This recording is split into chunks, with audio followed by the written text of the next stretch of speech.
What's up, guys? Today, I want to talk to you about one of the most frustrating things about being an MMA fighter.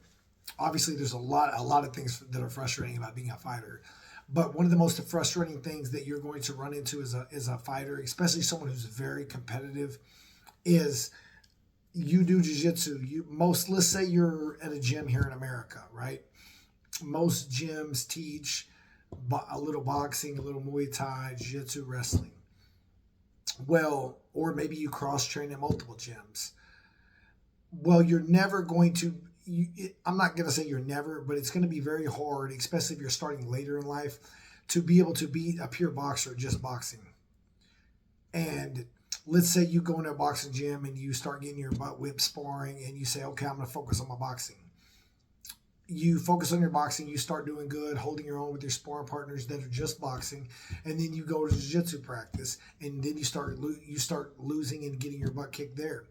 So then you have to say, okay, I'm going to focus on a little less boxing, and now I'm going to go more jiu-jitsu, and then you do the repeat this rinse and repeat the same thing with kickboxing, with wrestling. It's hard to beat someone who either has been doing this their whole life, or they're only doing boxing, they're only doing kickboxing, they're only doing jiu-jitsu, they're only doing wrestling. It's hard, guys. You're going to be very frustrated. It's going to be annoying at times, and you're going to be competitive, especially if you are competitive. You're going to be annoyed, you're going to be mad at times. You're going to come into a boxing gym, you're going to spar, you're going to get beat up, and you're going to focus on that. Then you're going to suffer in other areas. Guys, it's just part of the game, because at the end of the day, if you could beat these people, if these people are just boxing 5 days a week, 6 days a week, and you're doing everything and you're winning, then they probably aren't going that far. If you're doing jiu-jitsu 2 days a week and everyone else is doing it 5 or 6 days a week and you're winning, that these people probably aren't going far, or they just don't have the desire to compete like you do. So either way, it's going to be frustrating, guys, because you either if you're going to practice one specific martial art 2 days a week, another one 2 days a week, another one 2 days a week, and you're still winning all of those rounds, you need better training partners. So there's a level of there's an aspect that you need to get your butt kicked at boxing, just boxing. You need to get your butt kicked just jiu-jitsu. You need to get your butt kicked just wrestling. Now, obviously, there's exceptions where maybe you're a freak athlete. There is freak athletes out there that can make it work in all of them.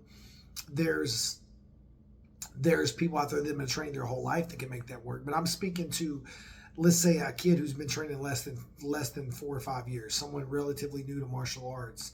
That there's like right now at this point in my life, I did jiu-jitsu for 15, 16 years. I've wrestled for about 12 or 13 years, boxing for 17 years. So I can hold my own anywhere in most gyms, right?